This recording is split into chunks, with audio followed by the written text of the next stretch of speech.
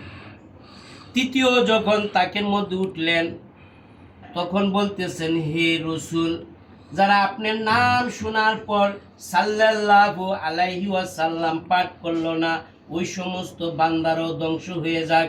আল্লাহ রাসূল বললেন আমিন। এজন্য এই যে রমজান মাস আসলো, আমরা কতটুক আমাদের গুনার খাতা আমরা মাফ করাইতে পারলাম, কতটুক নেক অর্জন করতে পারলাম, এটা হলো চিন্তার বিষয়। এই জন্য এই রমজানের মধ্যে যে যত বেশি জিকির করবে, যে যত দোয়া করবে, যে যত কোরআন তেলাওয়াত করবে, আল্লাহ রব্বুল আলামিন এই রমজানের উসিলা সবচেয়ে বেশি নেক কি করবে, দিয়ে দিবে। আর দুনিয়া মাজরাতুল আখেরা, এই দুনিয়াটা হলো আখেরাতের বাজার। এখন যদি আমরা গরু কিনি, আজিমপুর গেলে গরু পামু না। এক এক পৃথিবীর মধ্যে এক এক বাজার, এক এক জায়গায়। এই দুনিয়াটা হলো কিসের বাজার? আখেরাতের বাজার। এই দুনিয়ার মধ্যে আমাদের ছেলে মেয়েদেরকেও মানুষ করতে হবে, নিজে খাওয়ার জন্য হালাল পন্থা টাকাও উপার্জন করতে হবে, এবং আখেরাতের জন্য আমরা যে আখেরাতে যাব, কবরের জগতে যে যাব, ওইখানে যাওয়ার জন্য নেক। যে কোনো বান্দা যদি একবার আল্লাহরে ডাক দেয়, কয়বার? একবার আল্লাহরে ডাক দেয়, আল্লাহ, এই জবান দিয়ে আল্লাহ বলার কারণে এটার ক্রিয়া প্রতিক্রিয়া 40 দিন পর্যন্ত জবানে থেকে যায়। পৃথিবীতে এমন কিছু পারফিউম আছে যেগুলো আমাদের জামা কাপড়ে ব্যবহার করলে 1 মাস পর্যন্ত থাকে, এটা একবার ধুইয়া দিল আর একটু থাকে। কিন্তু বান্দা যখন একবার আল্লাহর নাম উচ্চারণ করবে, এটার ক্রিয়া প্রতিক্রিয়া, এটার অ্যাকশন কয়দিন থাকে? 40 দিন পর্যন্ত থাকা যায়। এই জন্য আমরা বেশি বেশি করে আল্লাহ পাকের জিকির করব। আমাদের মা বোনেরা যারা আমরা রান্না করে কাজ করতেছি, তরকারি কাটতেছি, আরও যে কাজ মনে মনে আমরা যে কি কাটতেছি কি করতেছি তো দেখতেছি আমরা, আর মনে মনে আল্লাহ পাকের জিকির করা, যেমন সুবহানাল্লাহ, সুবহানাল্লাহ, সুবহানাল্লাহ, আলহামদুলিল্লাহ, আলহামদুলিল্লাহ, আলহামদুলিল্লাহ, আল্লাহু আকবার, আল্লাহু আকবার, আল্লাহু আকবার, লা ইলাহা ইল্লাল্লাহ। এইভাবে আমরা জিকির করব, এইভাবে আমরা কি করব? জিকির করব। খাজা মঈনুদ্দিন চিশতি আজমিরি তার সন্তান মানে মঈনুদ্দিন চিশতিকে যখন দুধ পান করাইতো, তখন সে কি করত? আল্লাহ পাকের জিকির করত, আল্লাহ পাকের জিকির করত। এই জন্য খাজা মঈনুদ্দিন চিশতি আজমিরি একবার বলতেছে তার মাকে যে আমাকে দেখে 90 লক্ষ মায়ের বাহাদুরি। এই জন্য আমরা জিকির করব। হ্যাঁ, রাস্তা দিয়ে হাঁটতেছি, অফিসে যাইতেছি, স্কুলে যাইতেছি, আমরা হ্যাঁ সাল্লাল্লাহু আলাইহি সাল্লাম 100 বার পড়লাম, সুবহানাল্লাহ 100 বার পড়লাম, আলহামদুলিল্লাহ 100 বার করলাম, আল্লাহু আকবার 100 বার করলাম, লা ইলাহা ইল্লাল্লাহ 100 বার করব। আমরা যদি আরো বেশি করি কোনো ক্ষতি নাই। এবং আমরা যে কোরআন শরীফ পড়ি, তাফসিরের কিতাবের মধ্যে আসছে এক লোকের নাম ছিল সুলতান বিন আদেল। সুলতান বিন আদেল, ওরা স্বামী স্ত্রী রাতের বেলা খানা পিনা খায়। আগের যুগের লোকেরা তো অনেক সময় পান টান খাইতো, কারেন্ট টারেন্ট ছিল না, বাতি টাতি নিবাইয়া স্বামী স্ত্রী এরা গল্প করতেছে। কি করতেছে? গল্প করতেছে। গো স্ত্রী, আমি যদি আজকে রাত্রে মারা যাই, তোমরা কি করবা? সুলতান বিন আদলের স্ত্রী বলতেছে, ওই স্বামী কেন এই কথা বলতেছেন? বলে এমনি বললাম। কি করবা? বলে যদি আপনি মারা যান, ইমাম সাহেব হুজুরকে ডাকবো, আর আপনার 2 সন্তানকে ইমাম সাহেব হুজুরের কাছে পাঠাবো, আর ইমাম সাহেব হুজুর আইসা আপনার কাফনের কাপড় পরাইব, জানাজা দিব, আমরা মাটি দিব। জানাজার কয় তাকবীর? 3 তাকবীর, 4 তাকবীর। জানাজার 4 তাকবীর। 4 তাকবীর নামাজ পড়াইয়া উনি চলে যাচ্ছেন নিজামউদ্দিন আউলিয়া উনার পায়ে ধরল, হুজুর আপনি কোথায় যান? আমার নাম যে নিজামুদ্দিন আউলিয়া, আপনি জানলেন কি কইরা? আর আপনি এই যে জানাজার মধ্যে এত বিকট শব্দ করলেন, জোরে জোরে তাকবীর দিলেন, এরই কারণ কি? আমরা তো লোক ছিলাম এখানে মাত্র 4 জন। কয়জন? 4 জন। তা আপনি এত জোরে জোরে দিলেন কেন? তখন ওই লোক বলতেছে, আমার নাম হলো খিজির আলাইহিসসালাম। নাম কি? আমার নাম খিজির আলাইহিসসালাম। আল্লাহ রব্বুল আলামিন আমাকে বলল, যাও এমন দেশে, বাগদাদ শহরের পাদদেশে, আমি সুলতান বিন আদলের আমার এক প্রিয় বান্দা মারা গেল, তুমি তার কাফনের কাপড়টি জান্নাতের থেকে নিয়ে যাও, তুমি নিজে তাকে এই জানাজা পড়াইবা, আর নিজামুদ্দিন আউলিয়া তোমার পিছ মুক্তাদি হয়ে যাবে। তখন বলল, আমার নাম হলো খিজির আলাইহিসসালাম। আর এত বড় বিকট শব্দ করে আমি যখন কি করলাম, আমি যখন তাকবীর দিলাম, তুমি দেখতেছো এখানের মধ্যে 4 জন লোক, আসলে আমরা 4 জন না। এই সুলতান বিন আদলের জানাজার মধ্যে আসমানের অগণিত লক্ষ লক্ষ কোটি কোটি ফেরেশতারা এখানের মধ্যে উপস্থিত ছিল। তখন উনি চলে গেল, আর নিজামুদ্দিন আউলিয়া সুলতান বিন আদলেরকে কবর দেওয়ার পরে জিজ্ঞেস করলো, মা তোমার স্বামী এত বড় আল্লাহর পিয়ারা কিভাবে হইল? তখন বলল, আমার স্বামী সাধারণ গরুর ঘাস কাটতো, এই ঘাসগুলাকে বাজারে বিক্রি করত, বিক্রি করে এক ভাগ আমাদের সংসারে ব্যবহার করত, আরেক ভাগ উনি আল্লাহর রাস্তায় দান করত। আর আমার স্বামী 5 ওয়াক্ত নামাজ পড়তো। রাতের আধারে আমাদের ঘরের তাকের থেকে আইনা কোরআন শরীফ উনি হাতে লাগাইয়া লাগাইয়া হরফে হরফে আয়াতে আয়াতে বলতেন আর কান্না করত, রব্বি আল্লাহ, এটা হলো আল্লাহর কালাম, এটা হলো আল্লাহর কালাম, এটা হলো আল্লাহর কালাম। আমার স্বামী কোরআন শরীফ পড়তে পারতেন না, কিন্তু কোরআনের হরফের মধ্যে লাইনে লাইনে বাঁকে বাঁকে উনি বলতেন, এটা আমার আল্লাহর কালাম, এটা হলো আমার আল্লাহর কালাম। আমার স্বামী এইভাবে কোরআনের হরফে হরফে লাইনে লাইনে হাত বুলাইতেন আর চোখের পানি ছাড়তেন। এই জন্য আল্লাহ রব্বুল আলামিন সুলতান বিন আদলকে কি করলেন? মাফ করে দিলেন। এই জন্য এই যে কোরআন শরীফ, এই কোরআন শরীফ একমাত্র আমাদেরকে বন্ধু বানাইতে হবে, এবং এই কোরআন শরীফ আমরা বেশি বেশি করে আমরা পড়ব। এবং এই কোরআন শরীফ হাদিসে আসছে, মানুষকে যখন মারা যায় তাকে যখন গোসল দেয়, গোসল দেওয়ার পরে যখন তাকে কাফনের কাপড় পরানো হয়, ডান পাশের কাপড় যখন বাম পাশে নেয়, বাম পাশের কাপড় যখন ডান পাশে নয়, এই ফাঁক দিয়া কোরআন শরীফ 8 থেকে 10 বছরের যুবকের নেয় এই চাপ দিয়া কি করে কোরআন শরীফ তার দিলের মধ্যে, বুকের মধ্যে চাপ দিয়া এই লোকটাকে চাপ দিয়া ধরে রাখে আর সান্ত্বনা দিতে থাকে। আর ওই মৃত্যু ব্যক্তি কান্না করতে থাকে, তোমরা কেন আমাকে প্যাকেট করতেছো, তোমরা কেন আমাকে প্যাকেট করে করে কোথায় নিয়ে যাচ্ছ, আমাদের ভয় হচ্ছে, তোমরা আমাকে নিও না।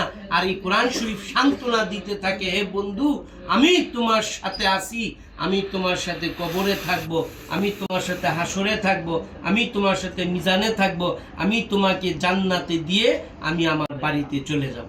এই জন্য আমরা যারা কোরআন শরীফ পড়তে পারি ইনশাল্লাহ পড়ব, যারা না পারি আমরা চেষ্টা করব। আল্লাহ রব্বুল আলামিন আমাকে আপনাকে সকলকে তৌফিক দান করুক। ওয়া আখির দাওয়ানা আলহামদুলিল্লাহি রাব্বিল আলামিন।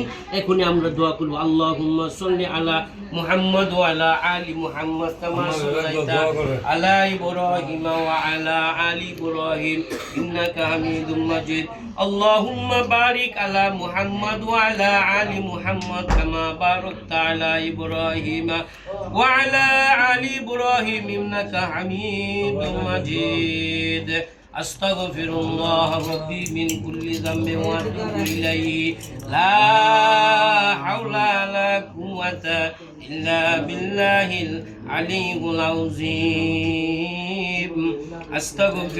আস্তাগফিরুল্লাহ রাব্বি মিন কুল্লি যামবিন ওয়া আতুবু ইলাইহি لا حول ولا قوة إلا بالله العلي العظيم اللهم صل على سيدنا ونبينا وشفيعنا وحبيبنا ومولانا محمد صلى الله عليه وأصحابه وبارك وسلم اللهم صل على سيدنا ونبينا وشفيعنا وحبيبنا ومولانا محمد صلى الله عليه وصحبه وبارك وسلم আমরা এখনই দোয়া করব সবাই আমরা দোয়ার মধ্যে শরীক হই اللهم صل على سيدنا ونبينا وشفيعنا وحبيبنا ومولانا محمد صلى الله عليه وصحبه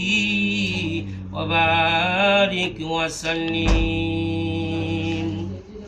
এই যে মাহে রমজানের মাস এমনও হইতে পারে আগামী বছর রমজান আমরা নাও থাকতে পারি যারা যারা আছি হয়তো আমরা নাও থাকতে পারি এই জন্য আমরা আমাদের নিজেদের জন্য দোয়া করব আমাদের আত্মীয় স্বজন মা বাবার জন্য সকলের জন্য আমরা দোয়া করব আল্লাহুম্মা আমিন রব্বানা যালামনা আনফুসানা ওয়া লাম তাগফির লানা ওয়া তারহামনা লানাকুনান্না মিনাল খাসিরিন اللهم آمين রব্বিরহামহুমা কামা রব্বায়ানি সগীরা রব্বিরহামহুমা কামা রব্বায়ানি সগীরা ويشفي صدور كم مؤمن وشفاء لما في الصدور وفيه شفاء للناس وننزل من القرآن ما هو شفاء ورحمة للمؤمنين يا رب كريم পবিত্র রমজান মাশাআল্লাহ ইফতারের পর তোমার শাহী দরবারে হাত তুলেছি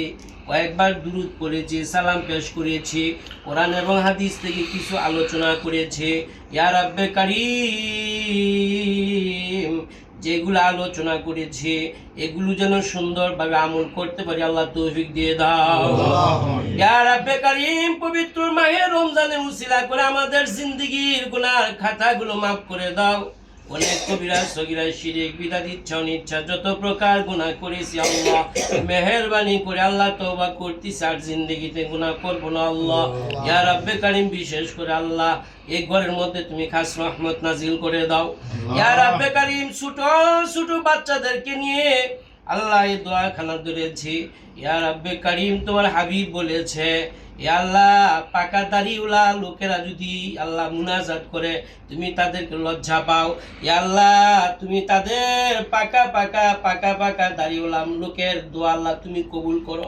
ইয়া রাব্বে কারীম তোমার এক বান্দা আল্লাহ ফরিদ ভাই ওনার তো আল্লাহ দাড়ি মুছ সব পেকে গেছে আল্লাহ বিশেষ করে আল্লাহ এখানে তোমার যে বান্দার হাত কে আল্লাহ পছন্দ হয় তুমি তার উসিলা করে আল্লাহ আমাদের দোয়াখানা কবুল আর মঞ্জুর করে নাও ইয়া রাব্বে কারীম বিশেষ করে আল্লাহ নজরুল ভাইয়ের আম্মা আল্লাহ পিয়ারা বেগম ইয়া আল্লাহ আজ অন্ধকার কবরে শায়িত রয়েছে আল্লাহ বিশেষ করে আল্লাহ ওনার কবরটাকে তুমি জান্নাতের বাগান বানিয়ে দাও ইয়া রাব্বে কারীম বিশেষ করে তোমার এক বান্দা শিবা আল্লাহ সেও কবরের জগতে চলে গেছে ইয়া রাব্বে কারীম আমাদের মা বাবা দাদা দাদি আত্মীয় স্বজন খালা খালু ফুফা বুবু শ্বশুর শাশুড়ি যারা কবরের জগতে চলে গেছে আল্লাহ সকলকে তুমি আল্লাহ মাফ করে দাও ইয়া রাব্বে কারীম বিশেষ করে আল্লাহ আমার আব্বু 20 বছর যাবত ইন্তেকাল করেছে হে আল্লাহ আমার ভাই ইন্তেকাল করেছে আল্লাহ তুমি তাদের কবরে আযাব তুমি আল্লাহ বন্ধ করে দাও ইয়া রাব্বে কারীম বিশেষ করে আল্লাহ ইয়াসিন এবং ইয়ানাকে আল্লাহ তুমি হায়াতে তাইয়্যিবা দান করো আল্লাহ ইয়া রাব্বে কারীম বিশেষ করে আল্লাহ তুমি তাদের জ্ঞান শক্তি ভালো করে দাও ইয়া রাব্বে কারীম বিশেষ করে আল্লাহ দীপালি আপার শরীর স্বাস্থ্য ভালো করে দাও পেরেশানি দূর করে দাও ইয়া রাব্বে কারীম বিশেষ করে আল্লাহ ইয়াসিন আব্বার শরীর স্বাস্থ্য ভালো করে দাও ইয়া আল্লাহ পেরেশানি দূর করে দাও ইয়া রাব্বে কারীম ব্যবসা বাণিজ্যের মধ্যে আল্লাহ তুমি আয় বরকত দান করে দাও ইয়া রাব্বে কারীম ব্যবসা বাণিজ্যের মধ্যে আয় বরকত দিয়ে দাও ইয়া রাব্বে কারীম বিশেষ করে আল্লাহ এই মাহে রমজানে হাত তুলেছি মেহেরবানি করে আমাদের সমস্ত জিন্দেগির গুনাহ খাতাগুলো maaf করে আল্লাহ আজকে দোয়াখানা কবুল আর মঞ্জুর করে নাও ইয়া রাব্বে কারীম কারীম সামনে যে রমজানগুলো আছে সুন্দরভাবে যেন রাখতে পারি তৌফিক দিয়ে দাও ইয়া রাব্বে কারীম আমাদের ইফতারিগুলো সেহরিগুলো তারাবি নামাজগুলো সব কবুল করে নাও ইয়া রাব্বে কারীম জানি না কোন ভাই কোন বোন কোন উদ্দেশ্য করে আল্লাহ দোয়া করেছে আল্লাহ তুমি তো অন্তর্যামী আল্লাহ তুমি তাদের মনের মাকসাদগুলো আল্লাহ পুরা করে দাও ইয়া রাব্বে কারীম যে কদিন জমিনে বেঁচে থাকবো আল্লাহ ইজ্জত এবং সম্মানের সহিত বাঁচায় রাখো আল্লাহ ইয়া রাব্বে কারীম ইজ্জত এবং সম্মানের সহিত বাঁচায় রাখো আল্লাহ ইয়া রাব্বে কারীম আমাদের ছেলে মেয়েদেরকে নেককার বানায় দাও আল্লাহ ইয়া রাব্বে কারীম আমাদের ছেলে মেয়েদেরকে আল্লাহ নেককার বানায় দাও ইয়া রাব্বে কারীম হযরত আদম আলাইহিস সালাম থেকে পর্যন্ত যত মুমিন মুমিনাত ওলি আল্লাহ গাউস কুতুব আল্লাহ দুনিয়া অন্ধকার ছেড়ে চলে গেছে আল্লাহ সকলকে maaf করে দাও ইয়া রাব্বে কারীম জানি না কোন দিন মৃত্যু বরণ করব আল্লাহ আল্লাহ গো মৃত্যুকে আল্লাহ তুমি সহজ বানাই দিও ইয়া আল্লাহ মৃত্যুকে সহজ বানাই দিও আল্লাহ ইয়া আল্লাহ অসুস্থ করে ঘরের মধ্যে আল্লাহ প্যারালাইসিস করে আল্লাহ ফেলে রেখো না রে মালিক ইয়া আল্লাহ অসুস্থ করে ঘরের মধ্যে প্যারালাইসিস করে ফেলে রেখো না ইয়া রাব্বে কারীম রাস্তাঘাটে অ্যাক্সিডেন্টে মৃত্যু দিও না ইয়া আল্লাহ আগুনের মধ্যে পুড়ে মৃত্যু দিও না পানির মধ্যে ডুবে মৃত্যু দিও না ইয়া আল্লাহ গাড়ির চাকার মধ্যে পড়ে আল্লাহ তুমি মৃত্যু দিও না রে মালিক ও আল্লাহ যেদিন আজরাইল মালাকুল মউত আসবে ঈমানের সহিত আল্লাহ মৃত্যু দিও ইয়া আল্লাহ জানাজার মধ্যে সেজদা অবস্থা মৃত্যু দিও রে মালিক ইয়া আল্লাহ তুমি আমাদেরকে আল্লাহ মৃত্যুকে আল্লাহ সহজ বানাই দাও ইয়া আল্লাহ দুনিয়া যত বন্ধু বান্ধব ভাই ব্রাদার আত্মীয় স্বজন রয়েছে কেউ আপন না রে মালিক তুমি একমাত্র আল্লাহ আমাদের আপন আল্লাহ তোমাকে ছাড়া আর কেউ নাই তোমার হাবিবকে ছাড়া আল্লাহ কেউ নাই ইয়া রাব্বে কারীম বিশেষ করে আল্লাহ আমাদেরকে আল্লাহ কাফনের কাপড় পরানোর আগে আল্লাহ ইহরামের কাপড় পরাই দিও আল্লাহ ইহরামের কাপড় পরাই দিও ইয়া আল্লাহ তোমার নবীর নাম শুনেছি ইয়া আল্লাহ মক্কা মদিনা দেখিনে মক্কা নবী মদিনা না দেখাই আল্লাহ মৃত্যু দিও না রে মালিক ইয়া আল্লাহ মক্কা মদিনা না দেখাই আমাদেরকে মৃত্যু দিও না ইয়া রাব্বে কারীম বিশেষ করে আল্লাহ লাস্ট দোয়া আল্লাহ আমাদের ছেলে মেয়েদেরকে আল্লাহ তুমি ঈমানের সহিত রাখো ইয়া আল্লাহ আমাদের ছেলে মেয়েদেরকে আল্লাহ তুমি নামাজি বানায় দাও